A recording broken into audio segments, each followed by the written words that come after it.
নমস্কার বন্ধুরা, তোমাদের সকলকে নিবেদিতাস কিচেনে স্বাগত। তো আজকে যে রান্নাবান্নাটা আমি দেখাচ্ছি তোমাদেরকে, তো সেই রান্নাটা একদম গরমের জন্যে। তো যত গরম পড়ছে তত হালকা খাওয়া যত যাবে আর কি, ততটাই ভালো। তো সেই রকম মাথায় রেখে আমি একটা আজকে রেসিপি তোমাদেরকে দেখাচ্ছি। এটা হচ্ছে একটা পাতলা রসার ঝোল। তা ঠান্ডা গরমের মধ্যে এই রসাটা খুব ভালো, মানে হালকা পাতলা, পেটটাও ঠান্ডা রাখে, আর যত হালকা খাওয়া যায় আমার মনে হয় ততটাই ভালো। তো দেখো এই রেসিপিটা করার জন্য আমার কি সবজি নিয়েছি, যার যেরকম পছন্দ মতো সবজি তোমরা নিতেই পারো। তো এর মধ্যে নিয়েছি বেগুন, সজনে ডাঁটা, আলু, পটল, একটু টমেটো। তো এর মধ্যে আরও কিছু দেওয়া যায়, যার যেরকম ভালো লাগে, ঝিঙে, কাঁচকলা। তো আমি আজকে আমার কাছে যেই সবজিগুলো ছিল সেই সবজিগুলো দিয়ে রসাটা।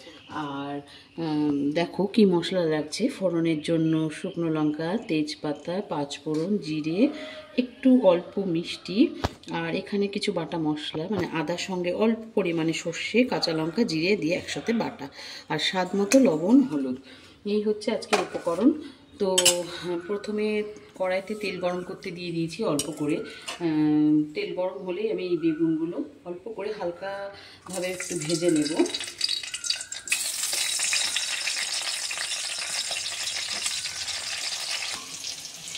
তো দেখো হালকা করে আমি লবণ হলুদ দিয়ে বেগুনগুলোকে ভেজে নিলাম। তো বেশি ভাজার দরকার নেই, কারণ বেগুন খুব বেশি ভাজলে পরে এটা রসা, তো রসাতে বেশি ভাজা ভাজা জিনিস খুব একটা ভালো লাগে না। তো এইরকমভাবে ভেজে নিলেই হবে। দেখো একটু লবণ আর হলুদ দিয়ে আমি ভেজে নিলাম। তো এর মধ্যে সেই বেগুন ভাজার তেলের মধ্যে আমি অল্প পরিমাণে তেল দিলাম। এটা খুব অল্প তেলেও করা যেতে পারে। তো আমি কিন্তু এখন কোনো ফোড়ন টোড়ন কিচ্ছুই দেব না, জাস্ট সবজিগুলোকে ছেড়ে দেব আর লবণ হলুদ দিয়ে ভাজা ভাজা করব। সব সবজিগুলো এবারে আমি এক এক করে একসাথে দিয়ে দেবো। এটা 5 তরকারি হলে বন্ধুরা আলাদা করে ভেজে ভেজে তুলে রাখতে হতো, যেহেতু এটা রসা বানাচ্ছি আমি। তো এগুলোকে একসাথে ভাজলেও ক্ষতি নেই। তা এগুলোকে আমি তো একটু লবণ আর হলুদ দিয়ে এটাকে একটু ভালো করে ভেজে নেব। তো দেখো বন্ধুরা, আমি একটা কথা বলি, আজকে যেভাবে আমি রান্নাটা করছি এই রসাটা, আমি রসাটা এইভাবে করতাম না আগে, আমি আমার মতো করে করতাম। কিন্তু আমার এই যে রসাটা আমি আজকে রেসিপিটা তোমাকে দেখাচ্ছি, সেভাবে আমি আমার শ্বশুরমশাইয়ের কাছ থেকে শিখেছি। আমার শ্বশুরমশাই ভালো রান্না জানতেন, তো সেই কারণেই এই রসাটা আমি ওনার কাছ থেকেই শিখেছি। তো এই রসাটায় প্রথমে কোনো ফোড়ন আমি কিন্তু দিচ্ছি না, এই ফোড়নটার উপরেই কিন্তু এই রসাটার টেস্ট। তো ফোড়নটা কীভাবে দেবো সেটা তোমাদেরকে দেখাবো। আর এই ফোড়নটার জন্যই কিন্তু রসাটা ভীষণ টেস্ট হয় আর কি। মশলা খুব কম, দেখতেই পাচ্ছ। তো এই যে রসা, এটা তোমরা বড়িও দিতে পারো, আবার বড়া ভেজেও দিতে পারো। তো আজকে আমি একদম প্লেন করছি, ভীষণ গরম করছে বন্ধুরা, সেই জন্য আমি একদম প্লেন মতোই করছি। দেখো এখন খানিকটা ভাজা ভাজা হয়ে এসছে, আর একটু ভাজা হলে আমি এর মধ্যে মশলাগুলো দিয়ে দেবো।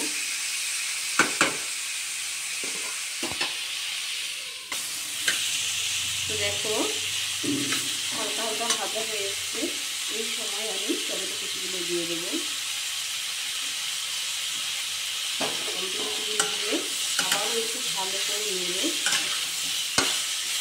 2 মিনিটের জন্য একটু ঢাকা দিয়ে দেবো।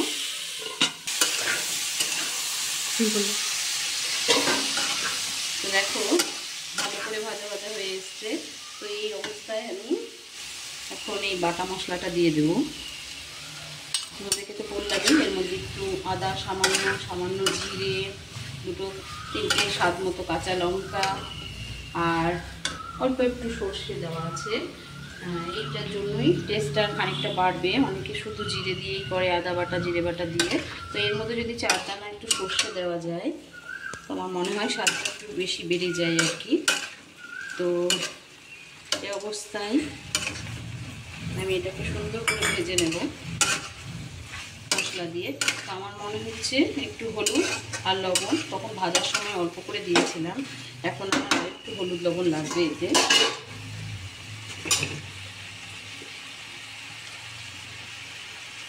সবারই স্বাদ মতো, যে যেরকম খেতে চাও এখানে টেস্ট অনুযায়ী দেবে।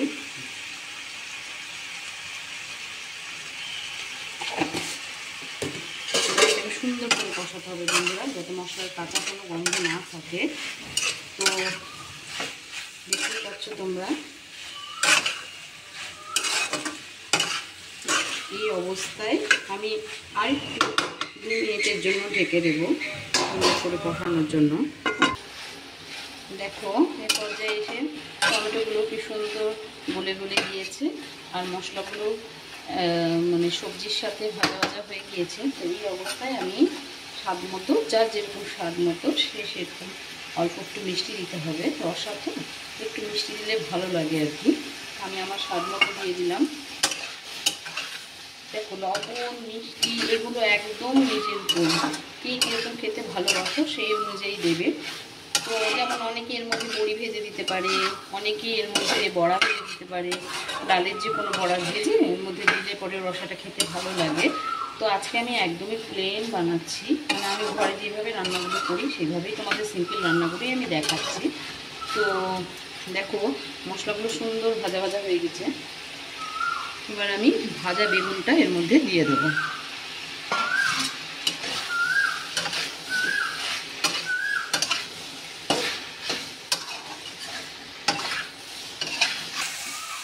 দেখো সুন্দর করে ভাজা ভাজা হয়ে গেছে।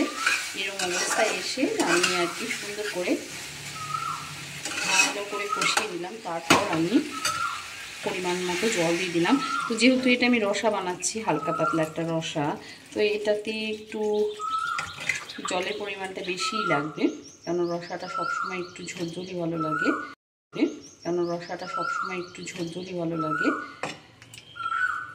তো দেখো আমি তো ভালো করেই একভাবে আর কি ভেজে নিয়েছি। তো এবার সিদ্ধ হতে যেটুকু সময় আর কি লাগবে, যে যেরকম পছন্দ করো, আমি একটু পাতলাই পছন্দ করি রসাটা, তো আমি সেভাবেই দেখাচ্ছি তোমাদেরকে। তো এই দেখো পরিমাণ মতো জল দিয়ে দিলাম। এবার 10 মিনিটের জন্য আমি এটা ঢেকে দেবো। তো দেখো রসাটা সুন্দরভাবে ফুটে উঠেছে,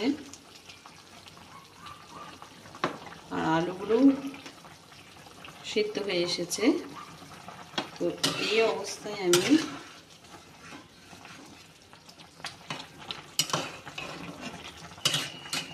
নামিয়ে নেব। পদ্ধতিটা আমি দেখাচ্ছি তোমাদের, ঠিক সেই পদ্ধতিতেই তোমরা এই রসাটাকে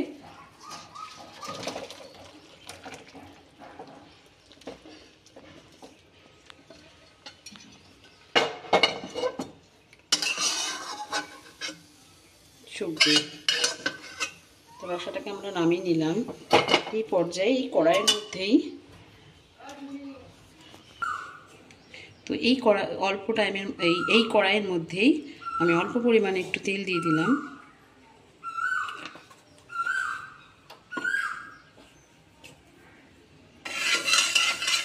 তেলটা একটু গরম হলেই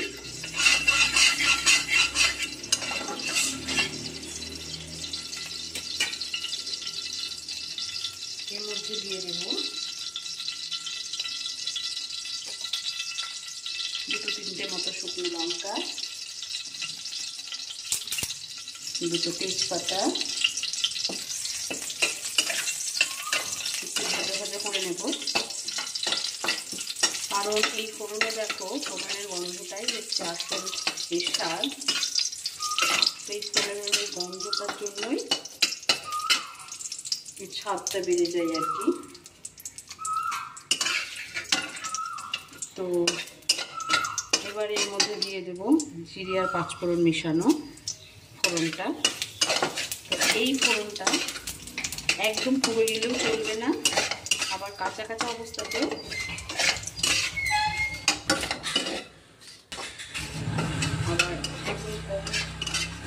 ভাজা হলেও চলবে না, তো মিষ্টি একটা গন্ধ বেরোবে যেমন আমি পাচ্ছি আর কি। তো সেই পর্যায়ে তোমরা ভালো করে দেখে নাও, গ্যাসের ফ্লেমটাকে আস্তে দিয়ে দেবে, কারণ এটা একটু তেলের উপর পড়লে সরে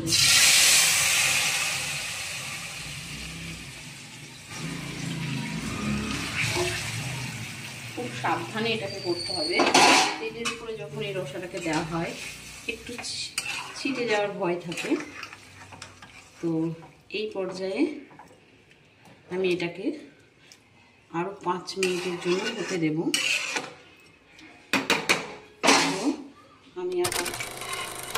আমি আমার 5 মিনিট হয়ে গিয়েছে। দেখো বন্ধুরা, রসাটা কত সুন্দর দেখতে হয়েছে, কতটাই সুন্দর খেতেও হবে। তো আমরা এইভাবেই রসাটা করে খাই বাড়িতে, তোমরাও একবার ট্রাই করে দেখো যে রসাটা খেতে কিন্তু খুব সুন্দর হয়। আর সবজিগুলো দেখো একটাও কিন্তু ভেঙে যায়নি, সুন্দর মতো গোটা আছে। আর এই রসার ঝোলটার মধ্যে আমি আবারও বললাম যে তোমরা বড়ি দিয়েও করতে পারো, তোমরা বড়া ভেজেও দিতে পারো। আমি আজকে একদমই পাতলা মতো প্লেন মতো করলাম। তো এই অবস্থায় আমি গ্যাসের ফ্লেমটাকে বন্ধ করে দিচ্ছি। তো দেখো কতটা সুন্দর হয়েছে দেখতে।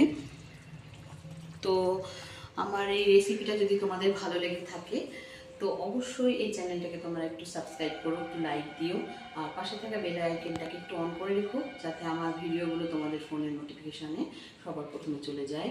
ধন্যবাদ বন্ধুরা।